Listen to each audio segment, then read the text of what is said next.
Hello welcome back Aisha's കിച്ചണിലേക്ക് എല്ലാവർക്കും സ്വാഗതം. എല്ലാവരും സുഖമായിട്ടിരിക്കുന്നു വിശ്വസിക്കുന്നു. അപ്പോൾ ഇന്ന് വന്നിട്ടുള്ളത് നല്ലൊരു ഇഫ്താർ സ്നാക്ക് റെസിപ്പിയുമായിട്ടാണ്. എല്ലാവരും പറഞ്ഞ പോലെ ഞാൻ മുട്ട വെച്ചിട്ടുള്ള നല്ലൊരു റെസിപ്പിയുമായിട്ടാണ് വന്നിട്ടുള്ളത്. മുട്ടയും അതുപോലെ ഉരുളക്കിഴങ്ങും ഉണ്ടെങ്കിൽ തയ്യാറാക്കാൻ പറ്റുന്ന നല്ലൊരു സിമ്പിളായിട്ടുള്ള ഒരു വെറൈറ്റി ആയിട്ടുള്ള ഒരു സ്നാക്ക് റെസിപ്പിയാണ്. എന്തായാലും എല്ലാവരും ട്രൈ ചെയ്ത് നോക്കാം. ഒട്ടും തന്നെ ഫ്ലോപ്പ് ആവുന്നില്ല കേട്ടോ. എന്തായാലും പെർഫെക്റ്റ് ആയിട്ടുള്ള റെസിപ്പിയാണ്. എല്ലാവരും ട്രൈ ചെയ്തിട്ട് എനിക്ക് ഫീഡ്ബാക്ക്സ് എഴുതി അറിയിക്കാനും മറക്കരുത്. അതുപോലെ നമ്മുടെ ചാനൽ ഇതുവരെ സബ്സ്ക്രൈബ് ചെയ്യാത്തവരുണ്ടെങ്കിൽ നിങ്ങൾക്ക് ഈ ചാനൽ ഇഷ്ടമാവുന്നുണ്ടെങ്കിൽ ഒന്ന് സബ്സ്ക്രൈബ് ചെയ്യണേ. അവിടെ കാണുന്ന റെഡ് സബ്സ്ക്രൈബ് ബട്ടൺ ഒന്ന് പ്രസ് ചെയ്യുക. അതിൻ്റെ കൂടെ ചെറിയൊരു ബെല്ലൈക്കൺ ഉണ്ട്, അതുകൂടെ ഒന്ന് പ്രസ് ചെയ്യാം.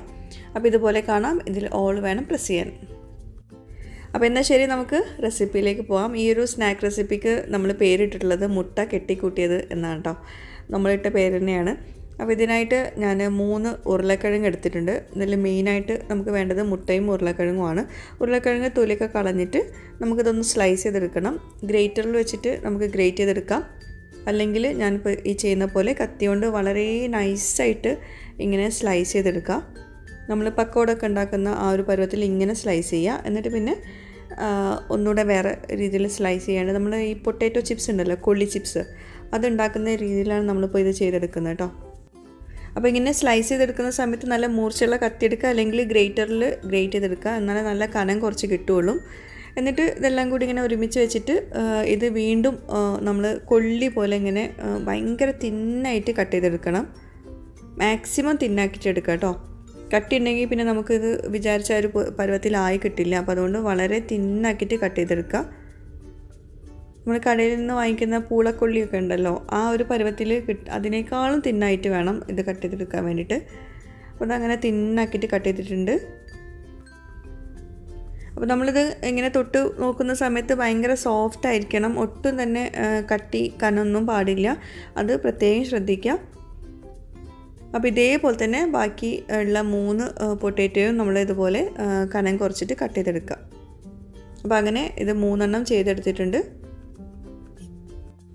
അപ്പോൾ ഇതാണ് നമ്മുടെ കോട്ടിംഗ് ആയിട്ട് വരുന്നത്. അപ്പോൾ ആദ്യം തന്നെ ഈ ഒരു പൊട്ടാറ്റോ നല്ലൊരു മസാല കൊണ്ട് നമുക്കൊന്ന് മാരിനേറ്റ് ചെയ്ത് കൊടുക്കണം. അപ്പോൾ അതിനായിട്ട് ഞാൻ കടലമാവും കോൺഫ്ലോറും തന്നെ എടുക്കുക. രണ്ടും ഒരേ അളവിലെടുത്തിട്ടുണ്ട്. രണ്ടും 1/2 കപ്പ് വീതം എടുത്തിട്ടുണ്ട്. 3 ഉരുളക്കിഴങ്ങിലേക്കുള്ള മെഷർമെൻറ്റ്സ് ആട്ടോ ഇപ്പോൾ പറയുന്നത്. ഇനി ഇതിലേക്ക് കുറച്ച് കുരുമുളക് പൊടി ചേർത്ത് കൊടുക്കുക. ഞാനിപ്പോൾ വൈറ്റ് പെപ്പർ പൗഡർ ചേർക്കുന്നത്. അതൊരു 1/4 ടീസ്പൂണോ 1/2 ടീസ്പൂണൊക്കെ ചേർത്ത് കൊടുക്കാം. പിന്നെ ഇതിലേക്ക് ചാറ്റ് മസാല ഉണ്ടെങ്കിൽ അത് ചേർക്കാം, ജീരകപ്പൊടി ഉണ്ടെങ്കിൽ ചേർക്കാം. ഒക്കെ നമ്മുടെ ഇഷ്ടം പോലെ ചെയ്തെടുക്കാം. ഞാനിപ്പോൾ മഞ്ഞൾപ്പൊടി ഒരു 1/4 ടീസ്പൂൺ ചേർക്കുന്നുണ്ട്. പിന്നെ കാശ്മീരി ചില്ലി പൗഡർ ചേർക്കുന്നുണ്ട്. അതുപോലെ നമ്മുടെ ഫ്രഞ്ച് ഫ്രൈസൊക്കെ ഫ്രൈ ചെയ്യാനിരിക്കുന്ന ഫ്രൈസ് സീസണിങ് പൗഡർ ഉണ്ടല്ലോ, അത് ചേർത്ത് കൊടുക്കാം. ഒക്കെ എക്സ്ട്രാ ടേസ്റ്റ് വരുത്തുന്ന എന്ത് പൗഡേഴ്സും ഇതിലേക്ക് ചേർത്ത് കൊടുക്കാം. പിന്നെ ആവശ്യത്തിനുള്ള ഉപ്പും ചേർത്ത് കൊടുക്കുക. എന്നിട്ട് നന്നായിട്ട് ഇത് മിക്സ് ചെയ്തെടുക്കാം. ഇനി ഇതിലേക്ക് വെള്ളമൊന്നും ചേർക്കരുത് കേട്ടോ. നേരെ നമ്മൾ ഈ പൊട്ടാറ്റോ നമ്മൾ സ്ലൈസ് ചെയ്തെടുത്തല്ലോ, അത് ഇതിലേക്ക് നേരെ ചേർത്ത് കൊടുക്കുക. വെള്ളം ഒട്ടും തന്നെ ചേർക്കരുത്, കാരണം പൊട്ടാറ്റോയിൽ അത്യാവശ്യം വെള്ളം ഉണ്ടാവും. അപ്പോൾ ഇത് നന്നായിട്ട് ഇങ്ങനെ കുഴച്ച് വെച്ച ശേഷം കുറച്ച് നേരം വെച്ച് കഴിഞ്ഞാൽ അത് നല്ലോണം സോഫ്റ്റായി പോകും ആ ഒരു വെള്ളത്തിൽ തന്നെ. അപ്പോൾ അതുകൊണ്ട് വെള്ളം ഒട്ടും ചേർക്കരുത്, അത് പ്രത്യേകം ശ്രദ്ധിക്കുക. അപ്പോൾ നല്ലോണം മിക്സ് ചെയ്ത് എടുക്കുക.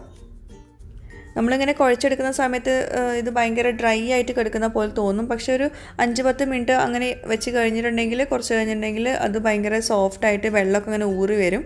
അപ്പോൾ അതുവരേക്കും നമ്മൾ അത് വെയിറ്റ് ചെയ്യണം. ഇപ്പോൾ നല്ല ഡ്രൈ ആയിട്ടാണ് ഇരിക്കുന്നത്. അപ്പോൾ കുറച്ച് നേരം അവിടെ ഇരിക്കട്ടെ. അപ്പോഴേക്കും നമുക്ക് ബാക്കിയുള്ള സംഭവങ്ങളൊക്കെ ഒന്ന് റെഡിയാക്കി എടുക്കാം. ഇത് ആദ്യം തന്നെ ചെയ്ത് വെക്കാം കേട്ടോ. ഇനി ഇതിലേക്ക് നമുക്കൊരു ചമ്മന്തി റെഡിയാക്കി എടുക്കാനുണ്ട്. നമ്മൾ ബിരിയാണിയൊക്കെ ഉണ്ടാക്കുമ്പം സൈഡ് ഡിഷായിട്ട് എടുക്കുന്ന ചമ്മന്തി ഉണ്ടല്ലോ, ഗ്രീൻ ചമ്മന്തി, അത് റെഡിയാക്കി എടുക്കാൻ വേണ്ടിയിട്ട് ഞാനിപ്പം 1/2 കപ്പ് തേങ്ങ ബ്ലെൻഡറിലേക്ക് ഇട്ട് കൊടുത്തിട്ടുണ്ട്. അതിൻ്റെ കൂടെ ചെറിയൊരു പീസ് സവോളയുടെ കഷ്ണം, പിന്നെ ഒരു 3 പച്ചമുളക്, സവോളയ്ക്ക് പകരം ചെറിയ ഉള്ളി എടുക്കാം കേട്ടോ. പിന്നെ മല്ലിയില അത്യാവശ്യം എടുത്തിട്ടുണ്ട്. ഒരു പിടി തന്നെ എടുത്തിട്ടുണ്ട്. അതിങ്ങനെ പീസാക്കിയിട്ട് ഇട്ട് കൊടുക്കുക. പിന്നെ ഇതിലേക്ക് ആവശ്യത്തിനുള്ള ഉപ്പ് ചേർത്ത് കൊടുക്കുക. ഉപ്പ് കുറച്ച് മാത്രമേ ചേർത്തിട്ടുള്ളൂ. അപ്പോൾ ഈ ഒരു ചമ്മന്തി നല്ല സ്പൈസി ആയിട്ട് ഉണ്ടാക്കുമ്പം നല്ല ടേസ്റ്റാണ് ഇതിൻ്റെ കൂടെ കഴിക്കാൻ. അപ്പം അത്യാവശ്യം സ്പൈസി ആയിട്ട് തന്നെ ഈ ചമ്മന്തി ഉണ്ടാക്കിയെടുക്കുക. പിന്നെ ഇതിലേക്ക് ചെറുനാരങ്ങയുടെ നീര് ചേർത്താലേ ഈ ഒരു ചമ്മന്തിക്ക് നല്ലൊരു ഗ്രീനിഷ് കളർ കിട്ടുള്ളൂ. അപ്പം ഒരു ചെറിയൊരു സ്ലൈസ് ചെറുനാരങ്ങയുടെ നീര് എടുത്തിട്ടുണ്ട്. ഇനി ഇത് ഒന്ന് ചമ്മന്തി പരുവത്തിലാക്കിയെടുക്കാം. ഞാൻ കുറച്ചുകൂടെ തേങ്ങ ചേർത്തിട്ടുണ്ട് കേട്ടോ. ചമ്മന്തി പോലെ ആക്കിയെടുത്തപ്പം തേങ്ങയുടെ കുറവുണ്ടായിരുന്നു, അപ്പോൾ കുറച്ചുകൂടെ തേങ്ങ ചേർത്തിട്ടുണ്ട്. അപ്പോൾ 1 കപ്പ് തേങ്ങ എടുക്കണം കേട്ടോ മൊത്തത്തിൽ. ബാക്കി എല്ലാതും മെഷർമെൻറ്റ്സ് കറക്റ്റാണ്. തേങ്ങയുടെ അളവ് കുറച്ചുകൂടെ കൂട്ടിയെടുത്തിട്ടുണ്ട്. 1 കപ്പ് എടുത്തിട്ടുണ്ട് കേട്ടോ, മൊത്തം 1 കപ്പ് എടുത്തിട്ടുണ്ട്. അപ്പോൾ അത് ഇതുപോലെ ഒരു ബൗളിലേക്ക് മാറ്റാം. അപ്പോൾ ഉപ്പ്, പുളി, എരിവ് ഇതൊക്കെ കറക്റ്റാണോ നോക്കട്ടോ. ഈ ഒരു ചമ്മന്തി അത്യാവശ്യം നല്ല സ്പൈസി ആയിട്ട് നല്ല ടേസ്റ്റിൽ ഉണ്ടാക്കിയെടുക്കാം. ഇനി നമ്മൾ അത് മാറ്റി വെക്കുന്നുണ്ട്. ഇനി ഇതിലേക്ക് അടുത്ത മെയിനായിട്ടുള്ളൊരു ചേരുവയാണ് മുട്ട. ഞാനിവിടെ കുറച്ച് കാടമുട്ട എടുത്തിട്ടുണ്ട്. പിന്നെ ഇത് സാധാ മുട്ട കൊണ്ടും തയ്യാറാക്കിയെടുക്കാം, പക്ഷേ കുറച്ച് വലിയ സൈസിലുള്ള സ്നാക്കാവും. അപ്പോൾ എപ്പോഴും നല്ലത് കാടമുട്ട കൊണ്ട് ഈ ഒരു സ്നാക്ക് ഉണ്ടാക്കിയെടുക്കുന്നതാണ്. അപ്പോൾ മുട്ട നന്നായിട്ട് നല്ല ഹാർഡ് ബോയിൽ ചെയ്യണം. നല്ല കുറേ നേരം വേവിച്ചെടുക്കണം, സോഫ്റ്റായിട്ട് വേവിച്ചെടുക്കരുത്. എന്നിട്ട് ഇതിങ്ങനെ നീളത്തിലൊന്ന് കട്ട് ചെയ്തെടുക്കാം. ഞാൻ കാടമുട്ട വെച്ചിട്ടാണ് ഞാനിപ്പോൾ ഈ ഒരു സ്നാക്ക് ഉണ്ടാക്കുന്നത് കേട്ടോ. അപ്പോൾ അതിൻ്റെ ഉണ്ണി അത് എടുത്ത് മാറ്റാം. അപ്പോൾ ചിലർക്ക് മുട്ടയുടെ ഉണ്ണി വെച്ചിട്ടുള്ള സ്നാക്സ് ഒന്നും ഇഷ്ടമുണ്ടാവില്ല, അങ്ങനെ കൂടുതൽ ഉണ്ണിയൊക്കെ ചേർത്ത് കൊടുക്കുന്നത് ഇഷ്ടമുണ്ടാവില്ല. അപ്പോൾ അതുകൊണ്ട് അങ്ങനെ ഇഷ്ടമില്ലാത്തവരുണ്ടെങ്കിൽ അത് ഒഴിവാക്കാം, മുട്ടയുടെ ഉണ്ണി ഒഴിവാക്കാം. അല്ലാത്തവർ ഈ ഒരു ചമ്മന്തിയിൽ ഇത് മിക്സ് ചെയ്ത് കൊടുക്കാം. ഞാനിപ്പോൾ ഇത് വേസ്റ്റാക്കി കളയണ്ടെന്ന് വിചാരിച്ചിട്ട് ഈ ഒരു ചമ്മന്തിയിൽ ഇത് മിക്സ് ചെയ്യുന്നുണ്ട്. അതുകൊണ്ട് ടേസ്റ്റിലൊരു വ്യത്യാസമൊന്നും വരില്ല. അപ്പോൾ മുട്ട ഇതുപോലെ സ്ലൈസ് ചെയ്തിട്ട് മുട്ടയുടെ ഉണ്ണി ഇതിലേക്ക് ഇട്ട് കൊടുക്കാം. മുട്ടയുടെ വെള്ള അവിടെ മാറ്റി വെക്കാം കേട്ടോ. നമുക്കത് വെച്ചിട്ടാണ് ഇപ്പോൾ ഈ ഒരു സ്നാക്ക് ഉണ്ടാക്കുന്നത്. അപ്പോൾ നന്നായിട്ടിത് മിക്സ് ചെയ്തിട്ട് നന്നായിട്ട് കമ്പൈൻ ചെയ്ത് വരണം.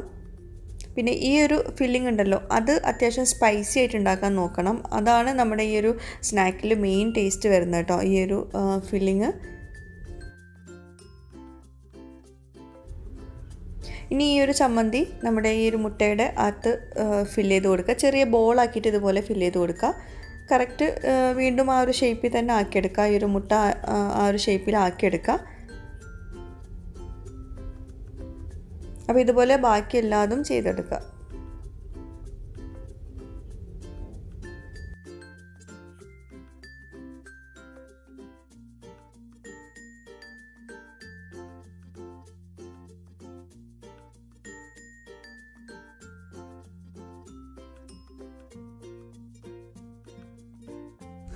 അപ്പോൾ എല്ലാതും ഇതുപോലെ തന്നെ ഫില്ല് ചെയ്തെടുക്കുക. നമ്മുടെ കാടമുട്ടയുടെ അകത്ത് ഇപ്പോൾ ഇതുപോലെ ചമ്മന്തി ഫില്ല് ചെയ്ത് വെച്ചിട്ടുണ്ട്.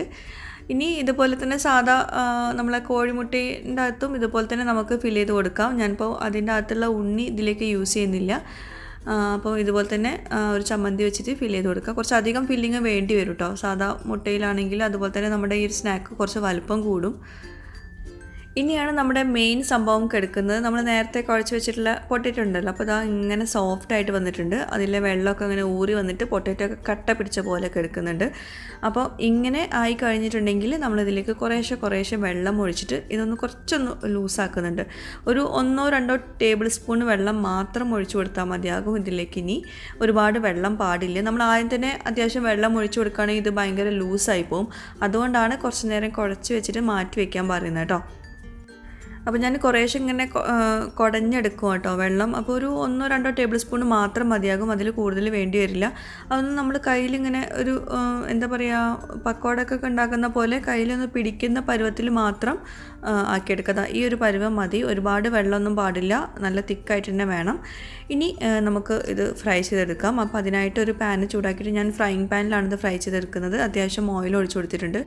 ഒരു കാര്യം പ്രത്യേകം ശ്രദ്ധിക്കുക, എണ്ണ നന്നായിട്ട് ചൂടായിരിക്കണം. എന്നിട്ട് മീഡിയം ഫ്ലെയിമിൽ വെച്ചിട്ട് വേണം നമ്മളിത് ഫ്രൈ ചെയ്യാൻ. എന്നാലേ നമുക്കിത് പെർഫെക്റ്റ് ആയിട്ട് കിട്ടുള്ളൂ. ലോ ഫ്ലെയിമിലോ ഹൈ ഫ്ലെയിമിലോ വെച്ചിട്ട് ഇത് ഫ്രൈ ചെയ്യരുത്. ഇനി ഒരു പിടി ഈ പൊട്ടറ്റോ എടുത്തിട്ട് ഇതിനകത്ത് നമ്മൾ ഈ ഒരു മുട്ട വെച്ച് കൊടുക്കുക. എന്നിട്ട് പൊട്ടറ്റോ കൊണ്ട് ഇത് കോട്ട് ചെയ്തെടുക്കണം. ഒരുപാട് പൊട്ടറ്റോ വെച്ചിട്ട് കവർ ചെയ്യേണ്ട കേട്ടോ. താഴെയും മേലെയായിട്ട് ഇങ്ങനെ ഒന്ന് ചെറുതായിട്ടൊന്ന് കൈ കൊണ്ട് തന്നെ നമുക്കിത് റോൾ ചെയ്തെടുക്കാവുന്നേ ഉള്ളൂ. എന്നിട്ട് ഉടനെ തന്നെ നേരെ ഫ്രൈ ചെയ്തെടുക്കുക കേട്ടോ. എണ്ണയിലേക്ക് ഇട്ട് കൊടുക്കുക.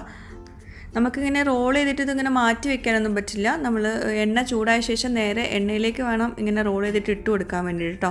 അപ്പോൾ എപ്പോഴും കുറച്ച് മാത്രം പൊട്ടറ്റോ മതി. നമ്മൾ റോൾ ചെയ്യുമ്പോൾ നമ്മളത് പെർഫെക്റ്റ് ആയിട്ട് കിട്ടിക്കോളും. 1-2 ചെയ്ത് കഴിഞ്ഞിട്ടുണ്ടെങ്കിൽ മൂന്നാമത്തെ നല്ല പെർഫെക്റ്റ് ആയിട്ട് വരും. പിന്നെ എണ്ണയിലേക്ക് ഇട്ട് കൊടുത്ത് അപ്പോൾ തന്നെ നല്ല ക്രിസ്പായിട്ട് വരും. കാരണം നമ്മളിതിലേക്ക് കടലമാവും അതുപോലെ കോൺഫ്ലവറുമാണ് ചേർത്തിട്ടുള്ളത്. മൈദ ചേർത്താൽ നന്നായിട്ട് കിട്ടില്ല കേട്ടോ. അപ്പോൾ അത് ശ്രദ്ധിക്കുക. മാക്സിമം നമ്മളിപ്പോൾ ഫില്ല് ചെയ്ത് വെച്ചുള്ള ചമ്മന്തി ഉണ്ടല്ലോ അത് നന്നായിട്ടൊന്ന് കോട്ട് ചെയ്യുന്ന രീതിയിൽ നമ്മൾ ഈ ഒരു പൊട്ടാറ്റോ വെച്ചിട്ട് നന്നായിട്ട് കവർ ചെയ്തെടുക്കുക.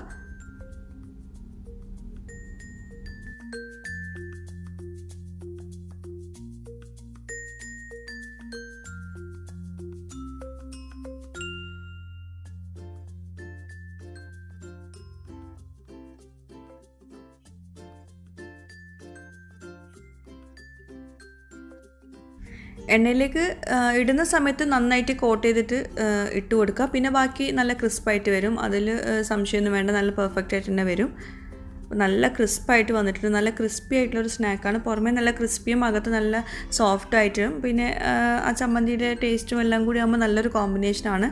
പൊട്ടാറ്റോയും അതുപോലെ മുട്ടയും പിന്നെ ചമ്മന്തിയും കൂടി ആകുമ്പോൾ നല്ലൊരു കോമ്പിനേഷനുള്ള സ്നാക്കാണ്. പിന്നെ ഇതുപോലെ പൊട്ടാറ്റോ സ്നാക്സ് അല്ലെങ്കിൽ ബ്രെഡിൻ്റെ സ്നാക്സൊക്കെ നമ്മൾ ഒരുപാട് കുറഞ്ഞ ഫ്ലെയിമിൽ വെച്ചിട്ട് കുക്ക് ചെയ്യരുത്. അതുപോലെ ഒരുപാട് നേരം വെച്ചിട്ട് കുക്ക് ചെയ്യരുത്. അപ്പോൾ ഒരു മീഡിയം ഫ്ലെയിമിൽ വെച്ചിട്ട് എണ്ണ നന്നായിട്ട് ചൂടാവണം. എന്നിട്ട് മീഡിയം ഫ്ലെയിമിൽ വെച്ചിട്ട് 2 വശവും നന്നായിട്ട് കുക്ക് ചെയ്തെടുക്കുക. എന്നാലേ നല്ല പെർഫെക്റ്റ് ആയിട്ട് അത് കുക്കായി കിട്ടുകയുള്ളൂ.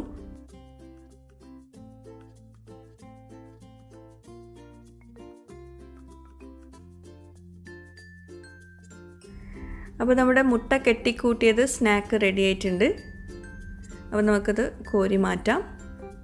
അപ്പോൾ കാണുമ്പം ഉള്ളിവടൻ്റെ ഒക്കെ ഒരു ടെക്സ്ചർ ഉണ്ടാവും, പക്ഷേ ടേസ്റ്റ് എൻ്റർലി ഡിഫറെൻ്റ് ആണ്. നല്ല ടേസ്റ്റാണ്, നല്ല ക്രിസ്പാണ്. ആ പൊട്ടാറ്റോ ഒക്കെ കഴിക്കുമ്പോൾ പൊട്ടാറ്റോയുടെ ടേസ്റ്റ് എല്ലാവർക്കും ഇഷ്ടമുണ്ടാവും. അപ്പോൾ അത് കഴിക്കുമ്പോൾ നല്ല ടേസ്റ്റാണ്. അതിൻ്റെ അകത്ത് ആ ഒരു ചമ്മന്തിയും മുട്ടയും എല്ലാം കൂടി വരുമ്പോൾ നല്ലൊരു കോമ്പിനേഷനാണ്.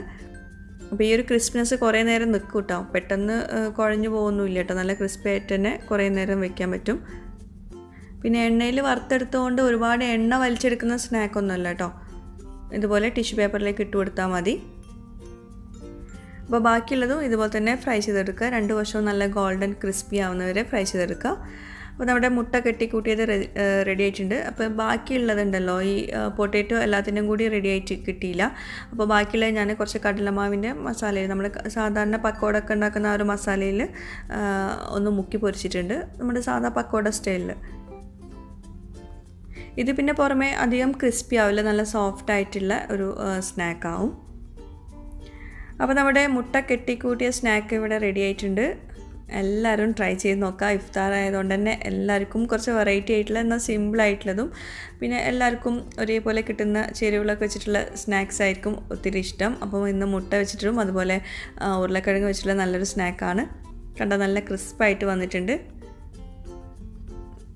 അപ്പോൾ ഈ ഒരു പൊട്ടാറ്റോയുടെ ആ ഒരു ടെക്സ്ചർ കണ്ടാൽ തന്നെ മനസ്സിലാവും, നല്ല ക്രിസ്പാണ്, നല്ല ടേസ്റ്റിയാണ്. ആ ഒരു പൊട്ടാറ്റോ നമ്മൾ അത്യാവശ്യം നല്ല മസാലയൊക്കെ ചേർത്തിട്ടാണ് നമ്മൾ കുഴച്ചെടുത്തിട്ടുള്ളത്. അപ്പോൾ അതുകൊണ്ട് തന്നെ നല്ല ടേസ്റ്റ് ആവും.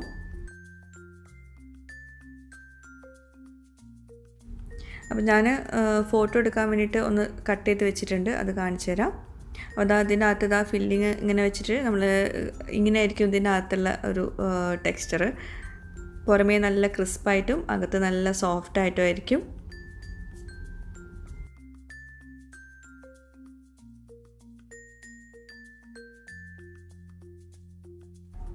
ഇത് നമ്മുടെ സാധാരണ മുട്ട ബജി അല്ലെങ്കിൽ മുട്ട കടലമാവിൽ മുക്കിയിട്ട് ഫ്രൈ ചെയ്തിട്ടുള്ളതാണ്.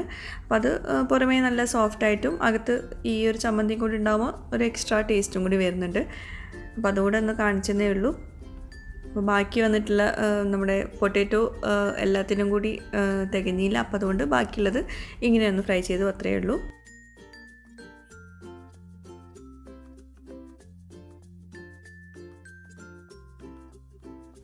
അപ്പോൾ ഇന്നത്തെ ഈ ഒരു സ്നാക്ക് റെസിപ്പി എല്ലാവർക്കും ഇഷ്ടമായിട്ടുണ്ടാകുമെന്ന് വിശ്വസിക്കുന്നു. ഇഷ്ടമായാലും ഇല്ലെങ്കിലും നിങ്ങളുടെ ഫീഡ്ബാക്ക്സ് താഴെ കമൻറ്റ് ബോക്സിൽ എഴുതിയിരിക്കാൻ മറക്കരുത്. പുതിയൊരു വീഡിയോയുമായിട്ടോ വ്ളോഗുമായിട്ടൊക്കെ വരുന്നവരേക്കും ബൈ, താങ്ക് യു.